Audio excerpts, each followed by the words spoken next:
Pessoal, boa noite, tudo bem? Hoje teremos mais uma aula aqui na comunidade de enfermeiros do bem. A aula hoje é com o nosso palestrante Vinícius Dias, enfermeiro, trabalha no serviço público, no serviço privado, trabalha na parte administrativa com recursos de glosas e na parte assistencial também.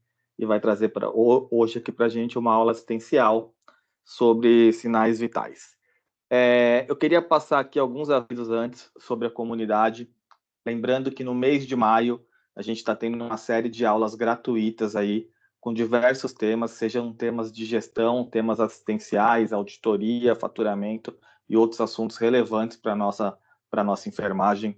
A ideia da nossa comunidade aqui é sempre a gente unir, capacitar e fortalecer a nossa enfermagem.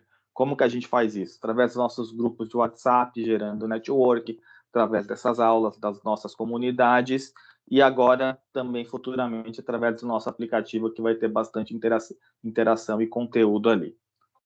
A nossa grade de aulas, acho que todos já estão, quem está acompanhando as aulas todo dia já sabe as próximas aulas, eu não vou passar todas de novo para eu não me estender aqui, mas tem o link ali, o QR Code, e o Cris colocou o link também aí no chat, para que vocês possam se inscrever para essas aulas futuras. Teremos bastante aulas aí, como eu disse, temas de gestão, liderança, assistencial, auditoria, glosas e outros assuntos importantes para a nossa enfermagem. Então, o link aqui para a Simpla, para vocês realizarem essas inscrições. Lembrando que quem faz a inscrição pela plataforma Simpla ganha o certificado dessas aulas, porque a Simpla consegue emitir automático o certificado. As aulas estão ficando salvas e gravadas lá no nosso canal do YouTube também, essas aulas do mês de maio. Aqui tem também o QR Code para que você acesse. E o nosso canal é só você procurar lá no YouTube Enfermeiros do Bem que vocês acham a gente. As 3 primeiras aulas já estão disponíveis. A gente fez uma playlist chamada Aulas do Aplicativo, que vocês vão conseguir ver todas as aulas desse mês aqui. Então sigam a gente, sigam a comunidade, marquem o sininho lá, para que assim que sair vídeo novo, vocês vão ter acesso, vão ser avisados e ajudam a fortalecer a nossa comunidade. E por último, aqui o nosso link de Instagram. A gente está hoje chegando a 9.000 seguidores. Olhei agora há pouco, estava 8.993. Então, se mais 7 seguirem aí, a gente bate os 9.000 seguidores no Instagram hoje. Mais um motivo para a gente comemorar. E, dito isso, então, queria apresentar novamente aqui Vinícius Dias. E, Vinícius, bem-vindo, cara. Obrigado por ter aceitado aí a aula, aceitado o nosso convite. Eu sei que você é muito atarefado aí, conseguiu tirar um tempo para vir prestigiar a gente, prestigiar a nossa enfermagem. Eu sei o quanto você acredita no nosso propósito também, e eu queria agradecer você e obrigado. Se quiser se apresentar, fique à vontade, meu amigo. Olá, Richard. Olá, pessoal. Boa noite. Meu nome é Vinícius. Eu sou enfermeiro. Trabalho num serviço público aqui de Brasília. Sou servidor público. Trabalho na Sala Vermelha do Hospital Regional da Ceilândia. É um dos maiores hospitais referentes de trauma aqui do Distrito Federal. Atuo também na parte administrativa. Sou coordenador de recebíveis da área de recurso de glosa do Grupo Santa, Hospital Santa Lúcia, e o grupo são 10 hospitais. E é um prazer, Richard, poder estar aqui na comunidade hoje, prestando esse serviço aí, de levar um pouco mais de conhecimento para os nossos enfermeiros, para as pessoas também que estão aqui, que não são enfermeiros, aprender um pouco mais sobre a área da saúde. Espero que eu possa contribuir aí para o nosso aprendizado. Ótimo. Se quiser falar já, Vinícius, sobre o sorteio que a gente vai ter lá no final da aula, eu acho que é Claro. bacana, né? E vale lembrar que esse sorteio vai ser só para quem fez a inscrição pela plataforma Simpla, porque daí a gente consegue pegar o número da inscrição ali, e a hora que a gente for fazer o sorteio aqui totalmente transparente e auditado por mais de 5 empresas de auditoria, a gente vai mostrar aqui quem é o grande sorteado. Mas vamos lá. Exatamente. Quem ficar até o final da live aí, quem se inscreveu lá no Simpla, vai ganhar hoje um oxímetro de pulso, tá? A gente vai enviar diretamente para o vencedor aí. A gente vai, como o Richard falou, vai ser um sorteio, vai ser auditado, e aí a gente vai enviar pro vencedor aí, tá bom? Para ajudar vocês aí no seu dia a dia, como acadêmico, ou como profissional realmente da saúde. Ajuda um pouquinho aí na hora da pressa ali, se você não tiver um oxímetro da instituição, ajuda você bastante no dia a dia ali. Então fica até o final da live aí. Lembrando que o sorteado vai ter que estar aqui na aula. Se não tiver, a gente sorteia outro nome até ter alguém da aula. Exatamente, perfeito, Richard. Bem colocado.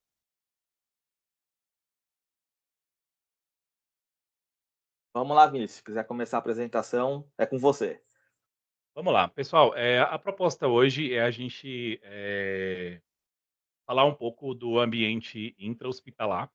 A gente teve uma aula muito legal ontem com o Tiago e o Estevam do atendimento pré-hospitalar.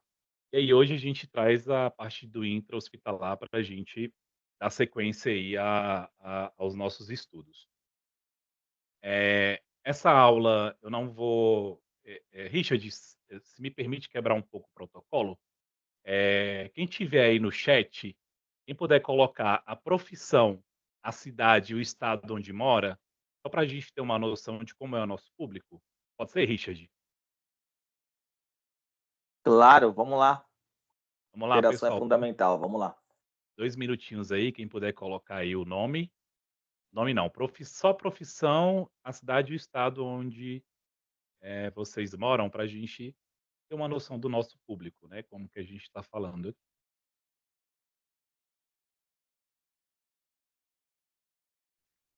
Enquanto vocês vão colocando aí, olá, bem legal. Enfermeiro, enfermeira educação do IGES, ó, legal, muito fera.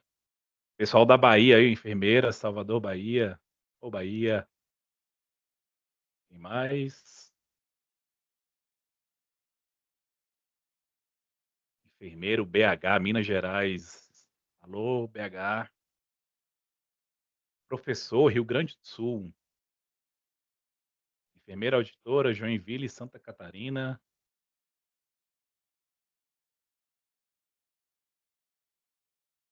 Mas alguém ainda dá tempo, hein, colocar.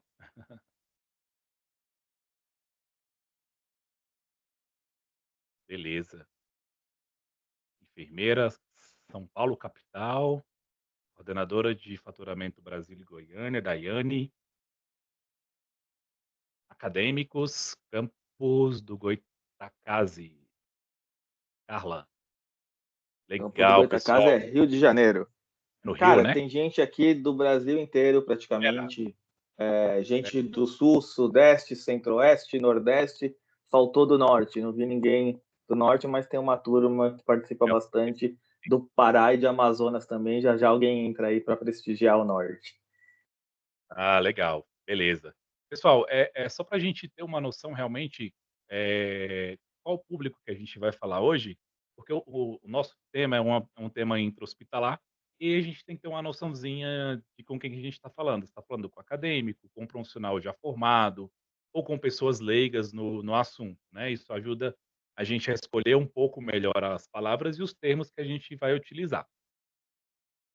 A aula ela é voltada para profissionais de saúde, mas também para pessoas leigas que queiram entender mais ou menos o que, que acontece ali no intra-hospitalar. Então, eu deixei a aula um pouco ali no meio termo para a gente ter essa noção para todo mundo conseguir participar realmente da aula. Como que vai acontecer? A gente vai primeiro abordar a parte de sinais vitais, então a gente vai passar ali pelos 5 sinais vitais que a gente tem que monitorizar, e aí depois a gente vai para um estudo de caso real, tá? Um estudo de caso que aconteceu comigo na Sala Vermelha. Vai ser um estudo de caso bem bacana, um paciente vítima de hemorragia digestiva alta. A gente vai abordar um pouco ali o diagnóstico, a fisiopatologia e um pouco do tratamento desse paciente, tá bom? Eu vou começar aqui a apresentar. Aqui só é ruim que quando eu começo a apresentar, eu não consigo mais ver vocês. Meio chato isso, mas vamos lá.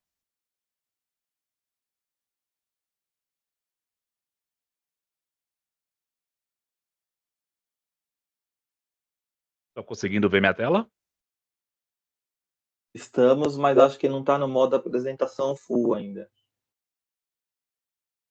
Tá? Vou ver se eu coloco na apresentação full, Richard, vê se fica legal, porque eu tô achando que não vai ficar bom. Agora? Ele Ele tá tá. aparecendo as caixinhas ali do lado, Vinícius, à É, esquerda. série, pressão, não sei se é assim mesmo.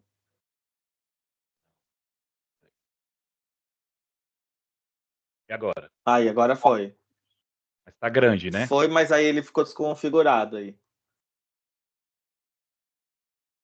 Não, então volta do jeito que você estava apresentando mesmo lá. Não tem problema não.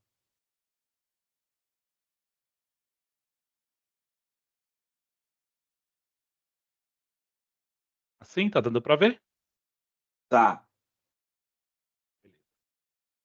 Vamos lá. Essa aula está ficando gravada, como o Richard falou, então o material vai estar disponível aí junto com a gravação do vídeo. Então a gente começa aqui com a nossa série Emergências, parte de sinais vitais.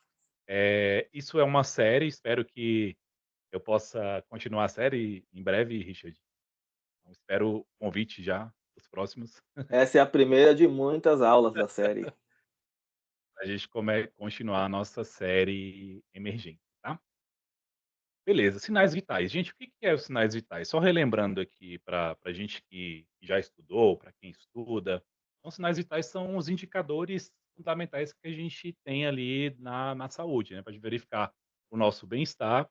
Ele vai fornecer informações sobre como é que está o nosso organismo, né? As funções básicas do corpo, ajudar o profissional a tomar a melhor decisão. Então, com base nos sinais que o paciente apresenta, o profissional de saúde, tanto o colega médico, enfermeiro, técnico, toma as decisões com base no que a gente está vendo ali do nosso paciente, dos sinais vitais. Tá? Eu quero que vocês imaginem que a gente está hoje numa sala vermelha. Tá?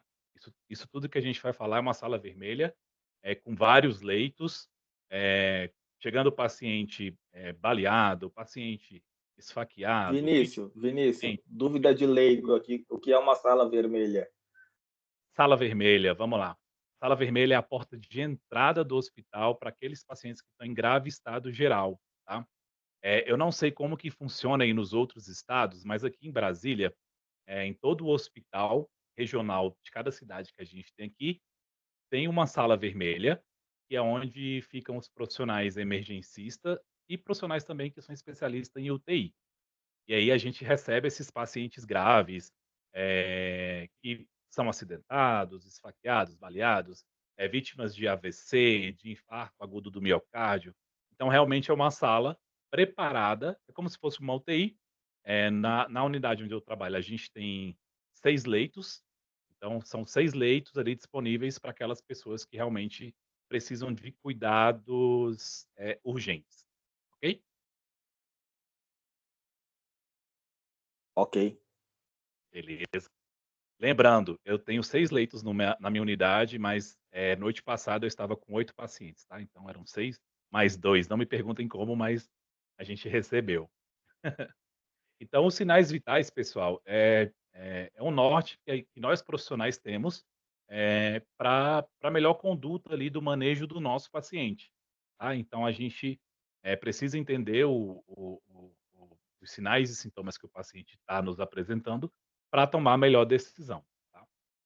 E aí, o nosso primeiro sinal vital é a pressão arterial. Tá? A pressão arterial. O que que é a pressão arterial? Lembrando lá da nossa época de estudante, quem é acadêmico hoje, a pressão arterial, a gente tem a pressão sistólica e a pressão diastólica.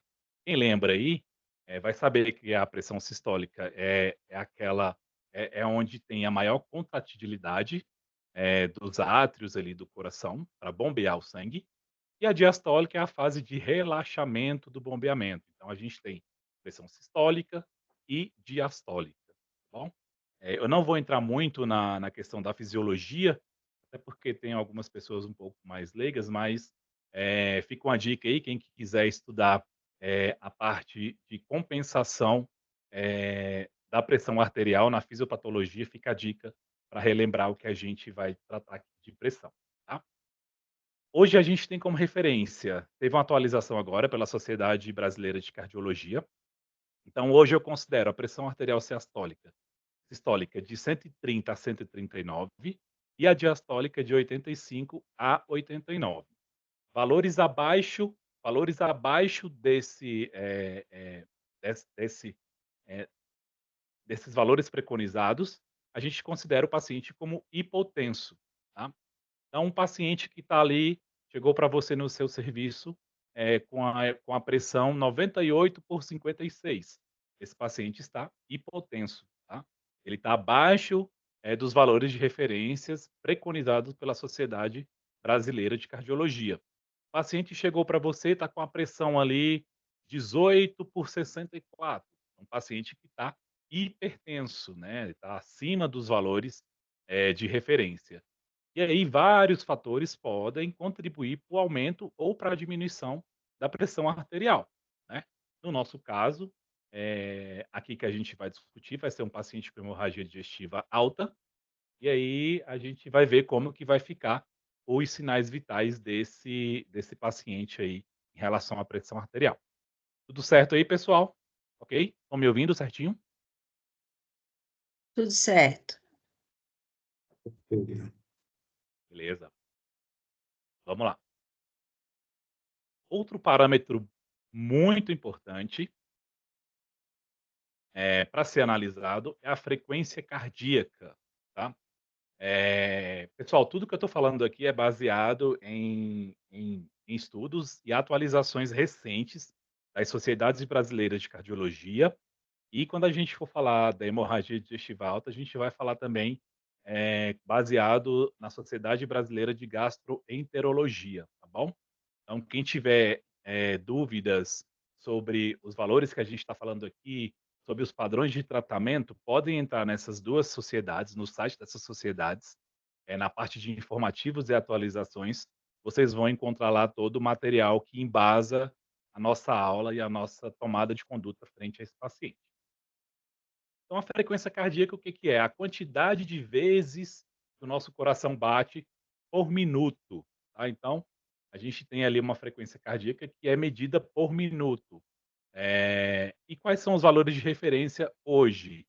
Hoje a gente tem de 60 a 100 batimentos por minuto em adultos saudáveis, tá? Então, de 60 a 100 é considerado um paciente normocárdico, tá? Tá com batimento cardíaco normal, normocárdico. Quando essa frequência cardíaca está acima de 100 batimentos por minuto, a gente fala que o paciente está taquicárdico. Vamos lembrar, pessoal aí da enfermagem, pessoal da área da saúde, vamos lembrar de sempre utilizar os termos técnicos, tá bom? Nada de falar: "Nossa, estou com aceleramento no coração", não. Tá acima de 100 batimentos por minuto, está taquicárdico, tá bom? Se tiver abaixo de 60, esse paciente ele é considerado bradicárdico. Ele está fazendo uma bradicardia, ou seja, o coração está batendo a menos de 60 minutos no organismo, e isso pode estar prejudicando ali a parte hemodinâmica do paciente, tá bom? Acho que minha câmera está desfocada, né? Para vocês ou não? Está desfocada?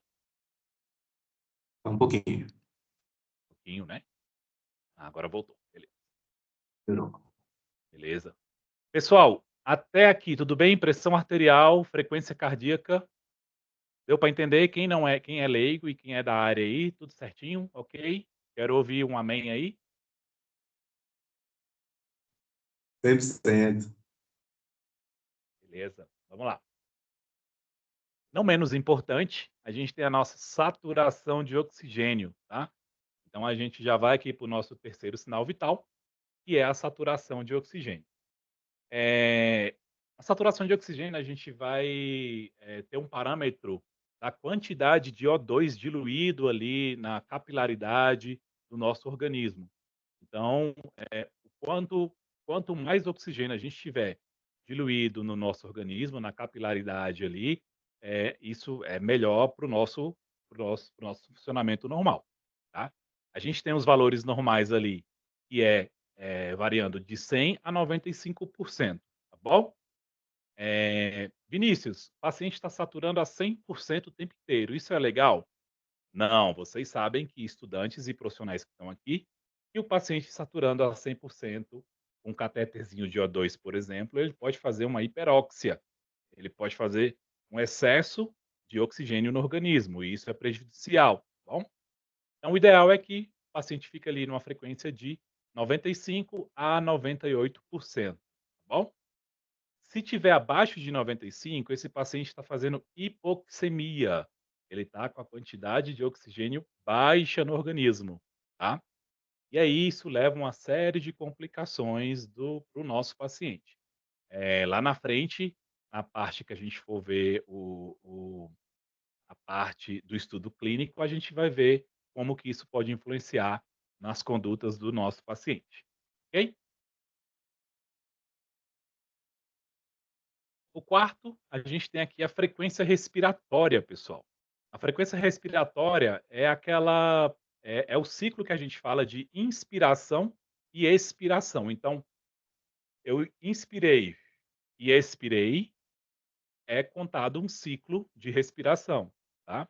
A gente tem os valores de 12 incursões de respiração por minuto até 20, tá bom? Quando está abaixo de 12, a gente fala que esse paciente está com bradipneia. Bradipneia. Ele não está respirando adequadamente, tá bom? Provavelmente esse paciente com bradipneia, ele vai estar com a nossa saturação ali abaixo de 95, que é o ideal. Ele vai estar retendo CO2. E quando esse paciente está com acima de 20 incursões por minuto, a gente está falando com o paciente que está com taquipneia, ou seja, está com aquela respiração ofegante, aquela respiração muito rápida, tá bom? Então, essas duas são alterações fisiológicas do nosso organismo referente à frequência respiratória. Só voltando aqui na parte de saturação, o que a gente encontra quando a gente atende alguns pacientes? Por exemplo, a gente tem pacientes que têm problemas pulmonares crônicos. Por exemplo, aquele paciente que tem um DPOC, que é aquela doença obstrutiva crônica do alvéolo pulmonar, por uso de cigarro, por exemplo. Esses pacientes, basalmente, normalmente, ele vai ter uma saturação abaixo de 92, 91, até 90 mais ou menos. Não significa que a gente pode, não significa que a gente pode classificar ele como hipoxêmico. Por quê? Porque isso já é basal, já é do organismo dele. Isso não prejudica ele ao ponto de levar ele para uma internação hospitalar, para uma intubação, então já é do organismo dele ali. Mas, por exemplo, pessoas saudáveis, tem pessoas saudáveis que por algum motivo adquirem uma infecção pulmonar, por exemplo, e aí a saturação de oxigênio baixa para 90. Essa pessoa, ela com certeza não vai tolerar essa baixa de saturação e vai ser necessário entrar com algumas medidas para ela. Então, assim, só para vocês entenderem que tem pessoas que têm o basal ali abaixo dos valores normais, tá bom? Dependendo da patologia. Tem muito paciente aí com consequência do Covid que hoje está vivendo com a saturação abaixo de 90% aí. Isso tem um impacto muito negativo na vida do paciente, tá? Por último, a gente tem a temperatura corporal. A temperatura corporal, ela traz muitos parâmetros para a gente avaliar o nosso paciente, principalmente naqueles quadros de infecção, onde a gente vê uma elevação brusca da temperatura, né? Ou causa de traumas, por exemplo, pacientes grandes queimados, pacientes vítimas de atropelamento, tem perda de massa muscular, e eles começam a fazer uma hipertermia. É um sistema compensatório do organismo para tentar equalizar ali a temperatura corporal. Então, os parâmetros hoje varia de 36 a 37,2. Então, a gente considera abaixo de 36, já considera uma hipotermia. Aquele paciente está hipotérmico. E acima de 37,2, a gente consegue falar que ele está com febre, está hipertérmico, tá bom? Está com hipertermia. Então, essa é a classificação que a gente tem hoje, atual, da nossa temperatura corporal. Pessoal, passamos aqui pelos nossos 5 principais sinais vitais. Richard, eu queria abrir para alguma dúvida, se o pessoal tiver agora. Alguma dúvida, pessoal? Agora? Por enquanto, aqui no chat, acho que não, Vinícius. Eu acho que assim, cara, se você quiser tocar, porque assim, a ideia é que a gente consiga terminar a aula entre umas 7h55, 8 horas, e aí a gente Ah, abre para todas as discussões. Se alguém tiver alguma dúvida antes, colocar aqui, e não der para pegar e esperar, eu dou uma lida. perfeito. Vamos lá. Beleza, então a gente já conhece aí os nossos 5 sinais vitais, vamos ver como eles se comportam aí no nosso estudo de caso, tá bom? Então vamos lá. Estudo de caso, sala vermelha. O que a gente vai passar aqui como aprendizado? Então a gente vai ter a parte de avaliação, a gente vai avaliar o quadro clínico do nosso paciente com base na história e na hipótese diagnóstica atual. Depois a gente vai fazer toda a parte de monitorização dele para a gente verificar aqueles sinais vitais que a gente já estudou ali em cima, para ver qual a melhor conduta a tomar frente a esse paciente. E o tratamento adequado, um tratamento padrão ouro, para essa patologia que a gente vai estudar agora, tá bom? Como eu disse no início da aula, esse caso é um caso real que eu recebi na minha sala vermelha recentemente, e a gente vai começar aqui. Vocês estão vendo? Ok?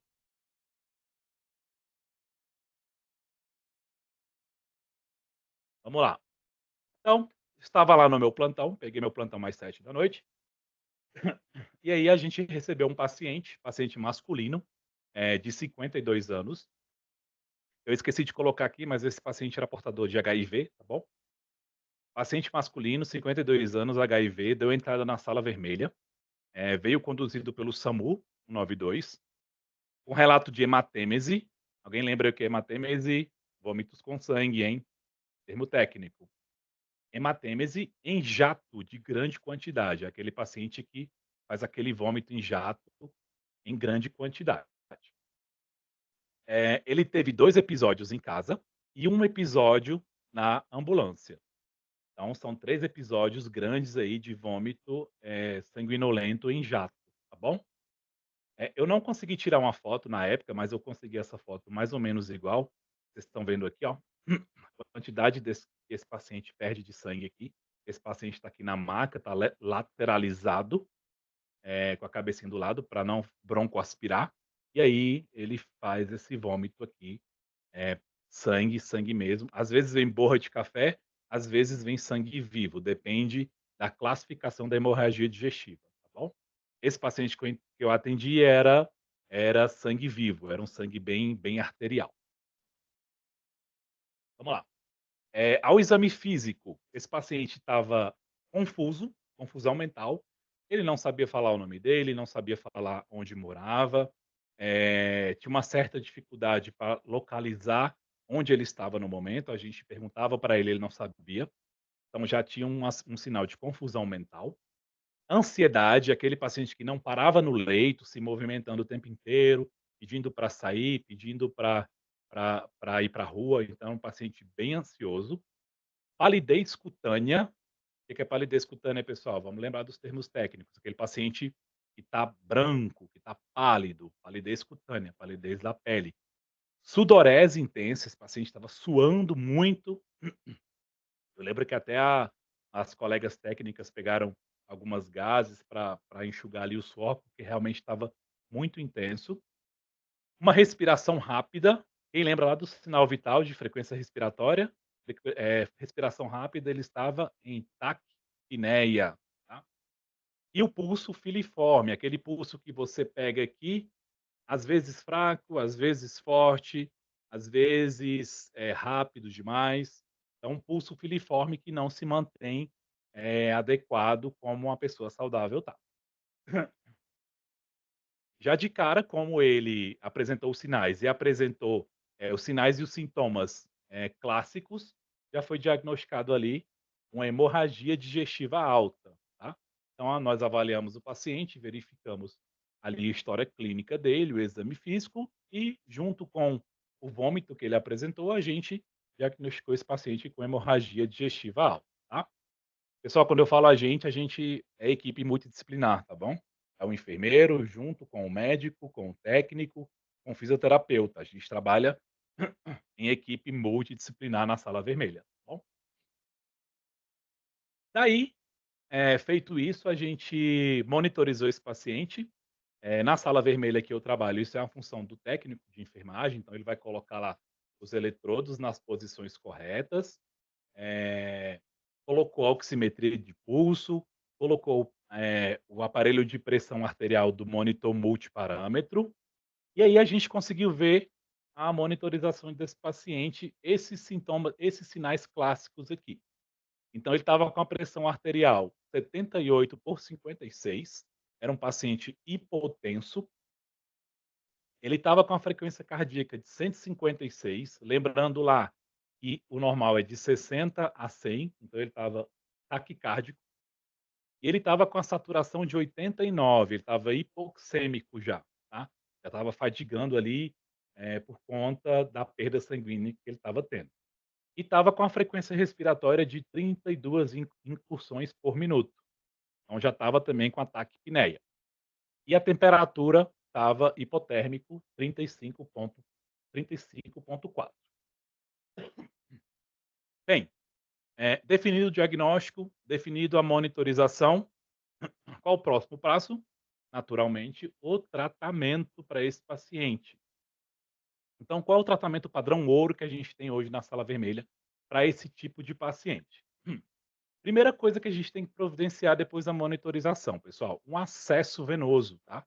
Um acesso venoso calibroso, com um gelco aí, um gelco um pouco bem mais calibroso, para na hora que a gente for infundir os cristalóides nesse paciente, ele responder rápido, tá?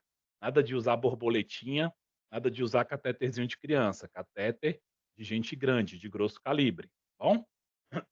Ai, Vinícius, mas vai doer, o paciente vai sentir dor, é um catéter muito grande. Não importa, a gente está ali para salvar a vida do paciente.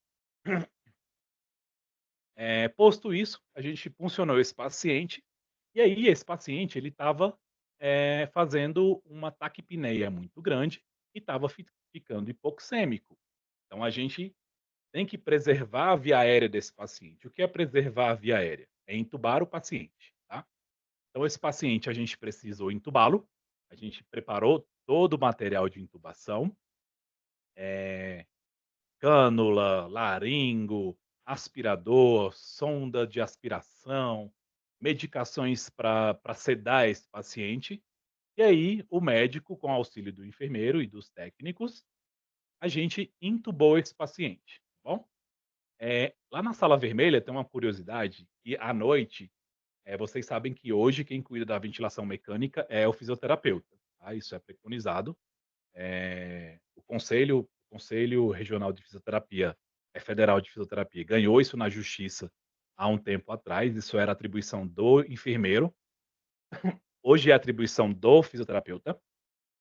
Só que tem um porém, na minha sala vermelha, à noite, no período noturno, a gente não tem fisioterapeuta.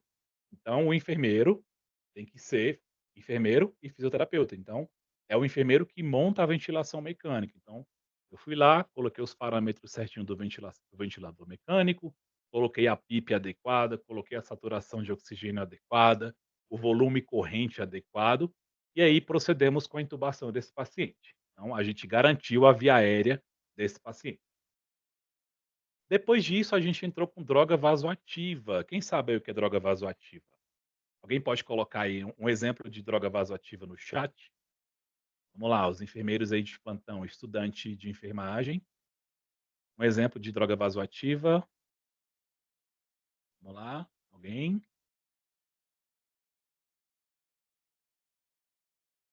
Nora, Richard, isso.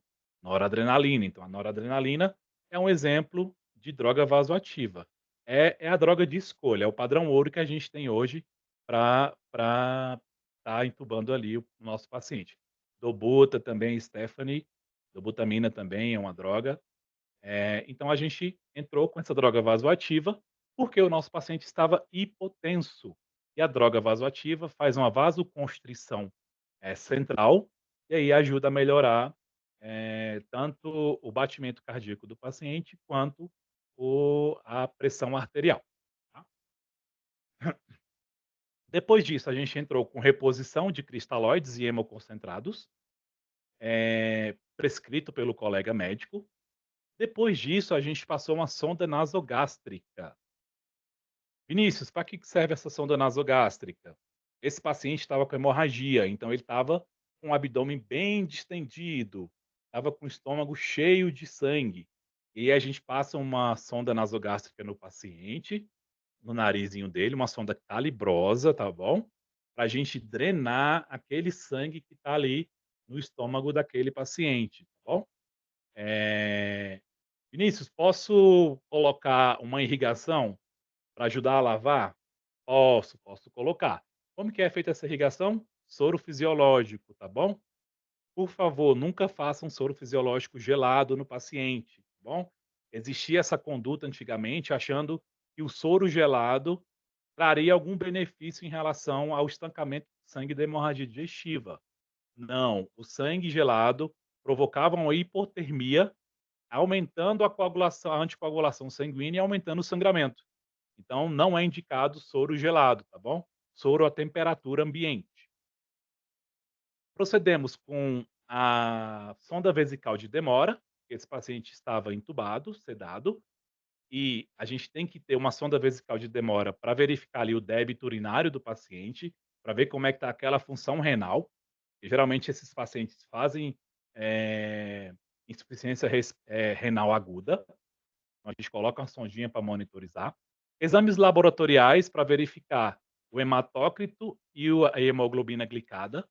Como ele perdeu muito sangue, então provavelmente o hematócrito dele e a hemoglobina vai estar abaixo. A gente usa isso como parâmetro para ter a conduta de infusão de cristalóide hemoconcentrado.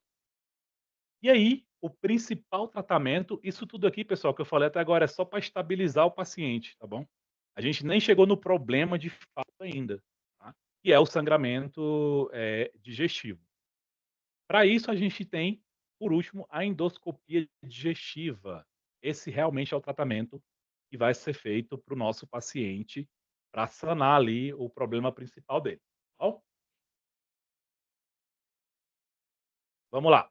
O tratamento por choque hipovolêmico. O que é o choque hipovolêmico? É a perda maciça de sangue. Então, a gente vai primeiro tratar nesse paciente o choque hipovolêmico. Eu tenho que repor esse sangue que ele perdeu, para depois resolver a parte da hemorragia, tá? Então, eu tenho o choque hipovolêmico e tenho o tratamento dele, tá bom? Aqui vai ficar pequenininho, vocês não vão conseguir ler, porque ficou pequenininho aqui, mas eu vou falar para vocês como que é feito isso, tá? A gente tem aqui um mapa mental, depois eu posso enviar aqui no chat para vocês salvarem aí, tá bom? Aqui do lado onde está aqui, tipos de choque e classificação, a gente vai se atentar a isso aqui. Então, vamos lá. Como que eu vou classificar esse choque hipovolêmico, pessoal? Então, eu tenho grau 1, grau 2, grau 3 e grau 4. Cada grau desse que aumenta, o paciente é um paciente mais grave, tá bom? Então, vamos lá. O grau 1, ele teve uma perda de volume sanguíneo de até 15% do volume total, ou seja, 750 ml. Sinais clínicos mínimos, ele teve ali um ataque cardíaco leve, tem resposta compensatória, ou seja, o organismo está conseguindo fazer uma compensação ali dessa perda de sangue. O que a gente faz?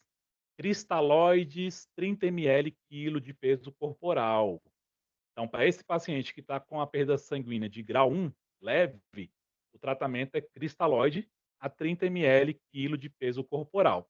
Vinícius, o que é um cristalóide? A gente usa hoje como padrão ouro o Ringer lactato. Bom, se vocês puderem anotar aí para depois pesquisar. Então, é um cristalóide de uma tolerância muito grande para o paciente tolera muito bem esse cristalóide, e hoje ele é utilizado nos casos de reposição volêmica, tá? 30 ml por quilo de peso corporal, fazendo uma conta aí de um paciente de 80 quilos, por exemplo, a gente vai ter aí que infundir nesse paciente 2.000 a 2.500 ml de Ringer lactato, ou seja, 2,5 litros de Ringer lactato nesse paciente. Aí eu avaliei, aí eu tenho o grau 3, ou grau 2, grau 3, e aí eu tenho o último grau, que esse último grau aqui é o grau potencialmente fatal. Aqui, ó, o último. Eu não vou passar os outros com vocês, senão vai demorar um pouco. A gente já vai logo para o grau do nosso paciente, tá bom? Do nosso casinho lá. Então, o meu paciente estava em grau 4, potencialmente fatal. Ele já tinha perdido ali acima de 40% do volume sanguíneo. Ele tinha perdido ali por volta de 2.000 ml de sangue. Então, uma perda muito significante. Ele estava com hipotensão profunda, confusão mental, falência orgânica iminente. Estava com risco elevado de morte se não tivesse o tratamento adequado. Qual é o tratamento para o choque volêmico nesse caso? Cristalóide a 30 ml quilo de peso corporal, o mesmo tratamento para o grau leve. Só que aqui, o que a gente vai entrar? Com concentrado de hemácia, o hemocomponente, tá bom? A gente vai entrar com sangue para esse paciente. Qual é a dose usual? Geralmente são 3 ml por quilo. Tá? Geralmente é uma bolsinha de 300 ml que tem, e esse paciente vai receber de 2 a 3 bolsas de sangue de concentrado de hemácia para resolver o choque hipovolêmico, tá bom? A bolsa de concentrado de hemácia, ela tem que correr uma bolsa a cada 1 hora, tá? Então, 4 bolsas, ele vai fazer essa reposição em 4 horas, tá bom? Junto com isso, ele vai usar a droga vasoativa, que ajuda também a reverter o choque hipovolêmico, que vai aumentar a contratilidade das artérias, vai melhorar a perfusão periférica do paciente e vai ajudar esse paciente a sair do choque. Beleza? Então, esse é o tratamento do choque hipovolêmico. Então, a gente fez a nossa primeira luta com o paciente, o primeiro tratamento. Estabilizamos o nosso paciente, conseguimos estabilizar ali. Depois de 2 horas, a gente fez hematócrito e hemoglobina de novo. Já tinha subido os valores, então já estava mais controlado, tá? E esse paciente já estava mais estável. E aí a gente vai para o tratamento de fato do nosso problema principal, que é a hemorragia digestiva.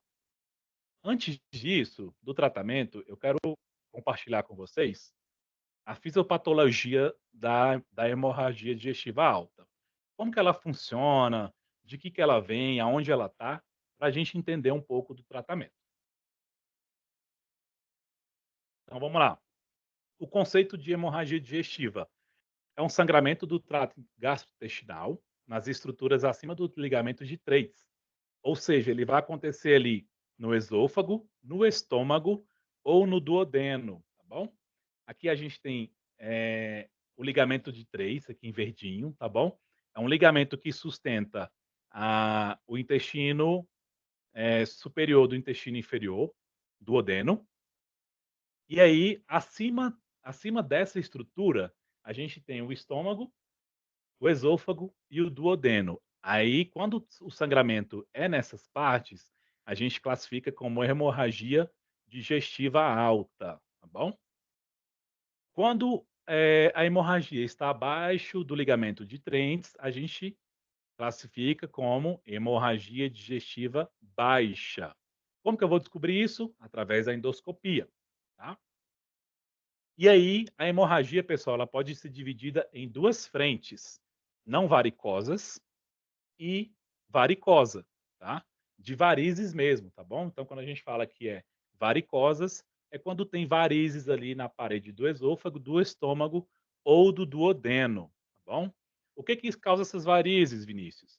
Geralmente aquele paciente hepatopata, paciente que tem uma cirrose acentuada, paciente alcoólatra, paciente que tem um ascite, aquele acúmulo de líquido no abdômen, que vai causar uma hipertensão portal ali, então ele vai ter um quadro de varizes ali esofágicas, duodenal ou estomacal. Então fica aquelas varizes ali dentro dessas estruturas.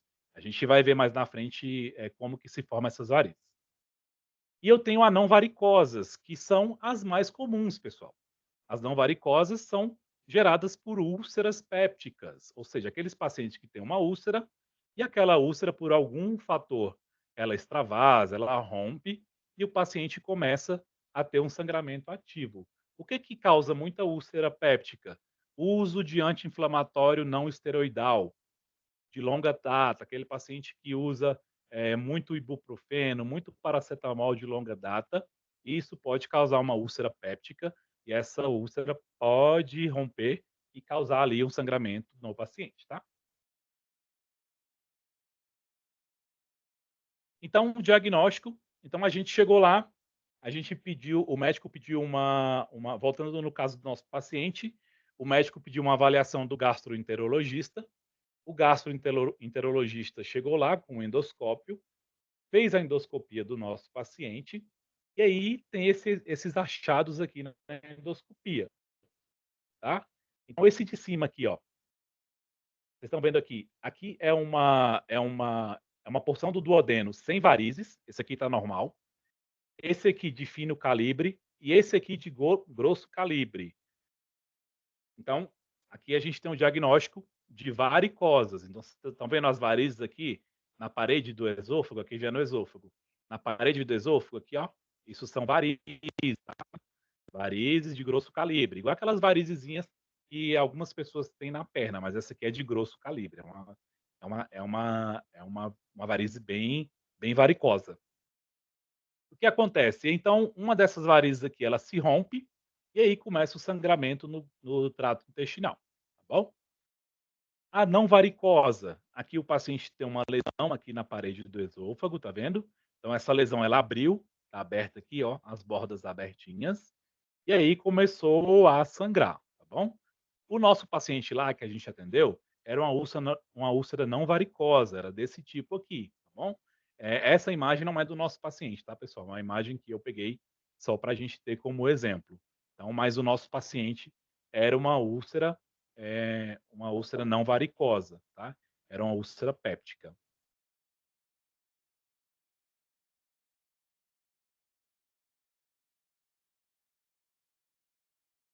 Descer um pouquinho aqui. E aí, diante do diagnóstico do paciente, a gente tem o tratamento. Então, a gente fazendo um review, a gente recebeu o paciente, tratou o choque hipovolêmico com aquelas medidas lá iniciais, foi feita a endoscopia, descobriu-se que era uma hemorragia digestiva alta não varicosa no esôfago, tá? E aí a gente tem o tratamento, tá bom? Então, qual é o tratamento padrão ouro hoje para hemorragia digestiva alta não varicosa? A endoscopia digestiva alta precoce em até 24 horas. Então, é importante isso, tá? Isso é bom frisar que tratamento com padrão ouro em até 24 horas tem que ser feita essa endoscopia digestiva alta. A gente sabe que tem profissionais aqui que com certeza trabalham no interior e talvez não tenham esse time específico para atender o paciente, mas o ideal é que seja feito até 24 horas, tá bom? E aí, o que que se faz? Uma clipagem, uma eletrocoagulação. Então, ele vai lá, através do endoscópio, faz pequenos clipes e fecha ali aquela laceração que está ali. Ou então vem com eletrocautério, um bisturi elétrico, e faz a cauterização. Ele vai queimando os pontinhos de sangramento até parar aquele sangramento ali. Esse tratamento, lembrando que é para úlceras não varicosas, tá bom? Que é o caso do nosso paciente. E aí a gente tem também o tratamento para hemorragia digestiva alta varicosa. É um tratamento um pouco diferente, tá bom? Porque a abordagem tem que ser diferente. A endoscopia também tem que ser feita em até 24 horas, porém tem que ser infundido vasoconstritores esplânicos, ou seja, eu não sei se vocês já tiveram a oportunidade de ver como é que se faz a esplenoterapia em varizes das pernas, onde injeta aquele líquidozinho e a varize some. É mais ou menos aquilo ali que é feito, tá? Mas é feito com uma medicação mais potente. É um vasoconstritor, que é a terlipressina. É um medicamento padrão ouro de uso, tá bom? Então, geralmente se usa a terlipressina para fazer essa escleroterapia da varizes ali do esôfago. E mais uma ligadura elástica. Então, ele pega um elásticozinho, passa pelo endoscópio e amarra ele na veia onde está, na varize onde está sangrando. Então, ele faz um lacinho nas extremidades e ali para o sangramento daquela hemorragia varicosa, tá bom? Pessoal, eu estou falando aqui é o padrão ouro de tratamento conforme a Sociedade Brasileira de Gastroenterologia. Aqui é uma passagem um pouco menos ampla.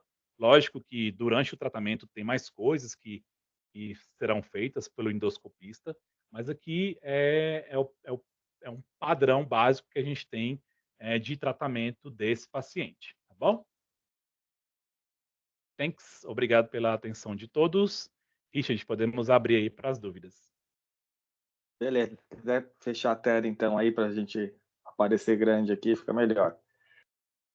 Bom, Vinícius, primeiro, cara, acho que parabéns pela aula aí.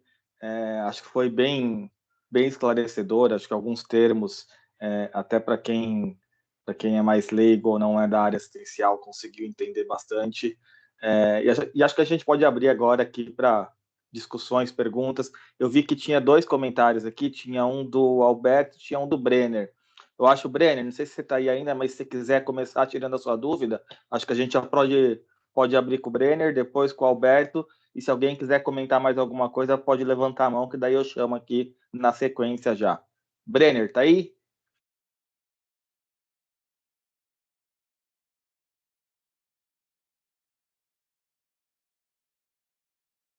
Boa noite. Boa noite. Tudo bem? Vinícius, tudo bem? Boa noite.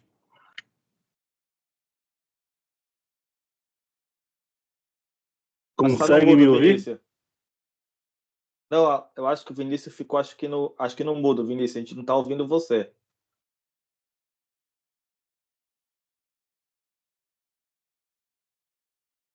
Tô achando que ele caiu. Dá mudo.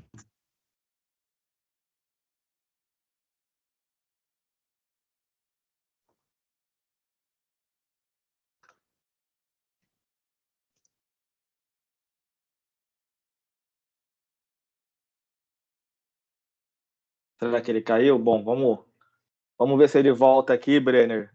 Bem na hora da pergunta, ele caiu aqui, mas acho que já ele volta para a gente esclarecer as dúvidas e começar a discutir aqui sobre o caso.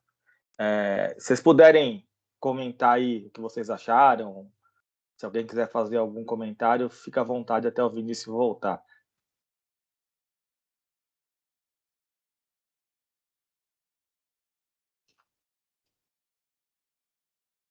Oi, pessoal, estão me escutando? Oi? Agora estamos, Vinícius. Vamos lá. Voltei. É uma conexão aqui. Tá. Não, acho que o Brenner ia começar a fazer alguma pergunta aí. Brenner, vamos lá. Vinícius, boa noite. Agradeço já pelo conteúdo que foi ministrado aí, foi de grande conhecimento para a gente. Ótimo. E eu que trabalho na educação permanente, né, é muito bom a gente ficar se atualizando sempre, né? E aí a minha dúvida é, eu tenho amigos fisioterapeutas que falam que frequência de pulso é sinais vitais. Você concorda com isso? Pode me explicar direito? Por ter mais uma caminhada, uma experiência longa em sala vermelha. Peraí, deixa eu entender. Que não é sinal vital ou que é sinal vital? Que é um sinal vital. Sim, ele é um sinal vital. Se você pegar os grandes tratados de fisiologia, anatomia, Gaito e por aí vai, tratado de semiologia médica, você vai ver que ele é classificado como sinal vital, tá? Então, isso está na literatura, tá bom? Obrigado. De nada. Alberto, eu acho que o Alberto tinha alguma pergunta sobre a temperatura. Está ali, paciente com 37,2 de curva térmica, é considerado febre, pode medicar o paciente, a instituição só... Mas acho que ele tá aí na aula, não tá, Alberto? Se você quiser abrir o microfone e perguntar, fica à vontade.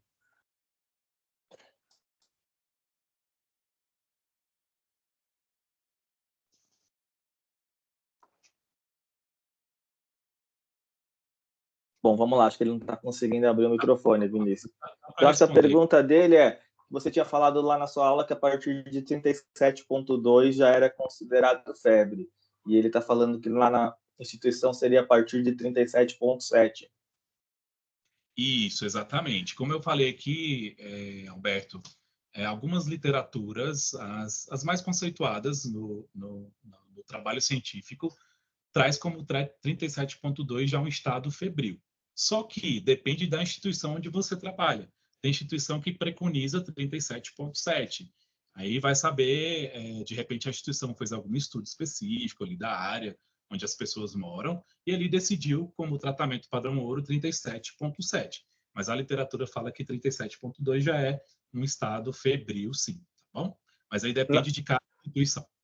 Ô Vinícius, na minha época aqui, eu já tem muitos e muitos anos que eu não mexo com essa parte existencial, mas na minha época, entre 37,2 e 37,7 era considerado febrícola. Era um estado febril que estava pegando e começando, tinha o nome de febrícola. Aquele calafriozinho, né? Que vai subindo assim e tal. Perfeito. Vamos lá, gente. Mais alguma pergunta, mais algum comentário, consideração? O pessoal está aqui, parabéns, aula excepcional, obrigado, muita coisa boa, excelente. Que bom, pessoal, fico feliz de vocês terem gostado. Eu acho que eles estão tudo quietos aqui, que eles querem logo fazer o sorteio, cara. Sorteio. Vamos lá, para quem não entrou no início da aula, acho que devem ter entrado mais pessoas agora, a gente vai sortear um oxímetro de pulso para quem se inscreveu lá no site da Simpla e está aqui agora na live, tá bom? Richard, é contigo, legal, cara. Então, espera aí, deixa eu primeiro abrir aqui a tela. Vou abrir a tela aqui para a gente fazer um sorteio transparente para que não tenha questionamento na nossa auditoria depois. Beleza. Então aqui, gente, eu tenho a relação de todo mundo que fez a inscrição pela Simpla, tem a ordem dessa inscrição e tivemos aqui 69 inscrições. Lembrando que só vai ser sorteado e ganhar quem tiver aqui na aula. Se não tiver aqui, a gente sorteia outra pessoa até que a gente consiga entregar o prêmio, tá? O Anderson tá falando que nem precisa pegar e sortear, que é dele já aqui, ó. Eu fiz o quê? Eu fui lá na internet, nessas páginas de sorteio automático, e coloquei o número aqui de 1 a 69 para sortear um número. Então, eu vou realizar o sorteio, ele vai gerar um número aleatório aqui embaixo, e a gente olha lá na planilha quem é e bate se a pessoa está aqui ou não. Vocês estão vendo na tela do sorteio, então, né? O Richard não vale, hein? Tá falando ali, ó. Não vale, Richard. Então, vamos lá. Sorteou, primeiro número, sorteou o número 38. Vamos ver quem é o 38. Quem é o 38? 38. Roseli Santos. Eu tô Roseli aqui. Santos tá... então Roseli ganhou. Logo de primeira, você ganhou um oxímetro, então. Eu não sei se você está nas nossas redes sociais aqui ou no nosso grupo de WhatsApp. Roseli, está em algum grupo nosso? Tô no grupo, inclusive eu estava comentando que eu não estava conseguindo entrar, que meu Teams não estava abrindo. Tá. Não, então faz o seguinte. Maravilha de conseguir entrar. Lá no seu grupo, você manda um oi pra gente, que daí eu vou te colocar em contato com o Vinícius, que ele vai pegar o seu endereço para a gente mandar para sua casa, tá bom? Ok, obrigada, viu? Excelente aula. É Roseli, né? É isso? Isso. Roseli, você é enfermeira, técnica da área? Sim, sou enfermeira, especialização em pronto-socorro, porém atuando em outra área hospitalar, dentro do hospital. Ah, perfeito. Então, o oxímetro vai te ajudar um pouquinho no hospital, hein? Eu não Parabéns. tenho oxímetro, você acredita? Olha, que maravilha. Então, mais um item aí para você. Obrigada, tchau. De nada. O Alberto mais uma pergunta aqui, que é uma pergunta que já persiste há mais de 2 décadas. Se dor é considerado um sinal vital? Depende. Tem uma classificação americana de sinais vitais, mas isso eles utilizam lá na parte americana lá, né? Na Universidade Americana e tal, que fala que dor é um sinal vital. Eles classificam a dor como um sinal vital. Inclusive, tem ali as faixas de dor, né? Então, dependendo do grau, vai ali de 1, 2, 3. Mas hoje, a gente, na prática clínica, a gente não considera como sinal vital, tá bom? Aqui também Alberto, eu acho que assim, né? Existem estudos de dor como quinto, sexto, sétimo sinal vital aí, mas eu acho que ele pode variar muito, assim, se você aplica essa escala de dor ou não, de acordo com a especialidade. Então, eu vou te dar um exemplo aqui, né? A gente trabalhou aí em uma clínica oncológica nesses últimos anos, e dentro da oncologia é super importante a avaliação da escala de dor. Então, a gente aplicava junto com os outros sinais vitais, a gente também aplicava escala de dor, e era importante para tomada de decisão. Isso. E aí, Alberto, trazendo um pouco para a minha realidade de sala vermelha, a gente realmente não tem como padrão na instituição a dor como sinal. Ok, Alberto?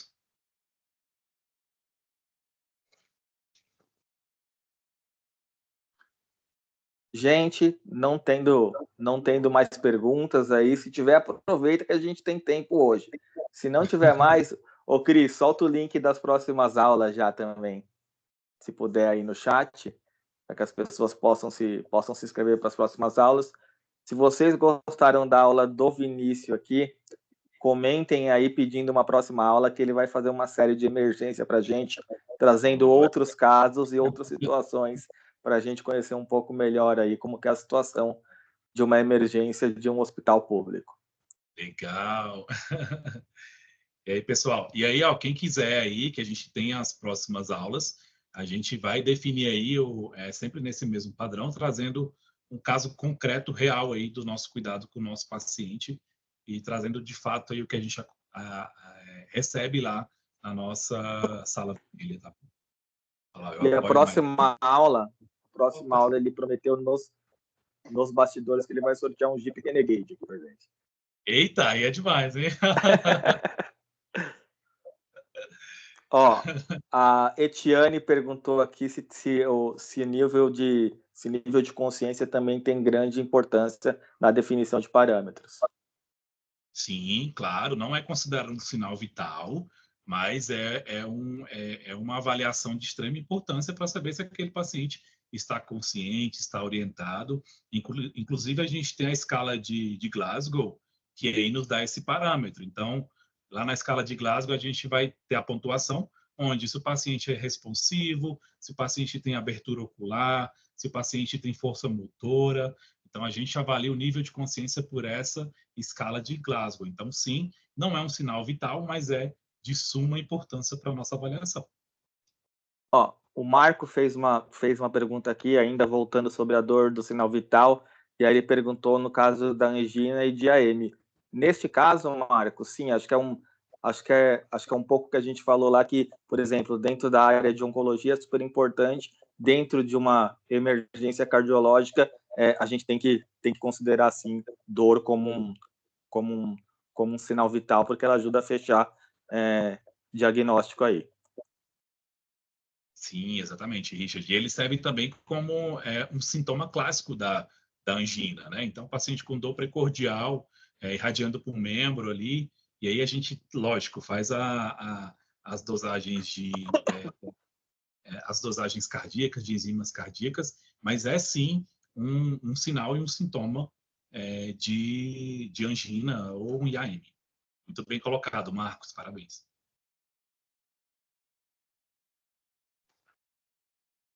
enfermeiro ganha para isso. Eita. O nosso piso, hein? Ganha para quê? Para sortear o Renegade, ele falou aqui.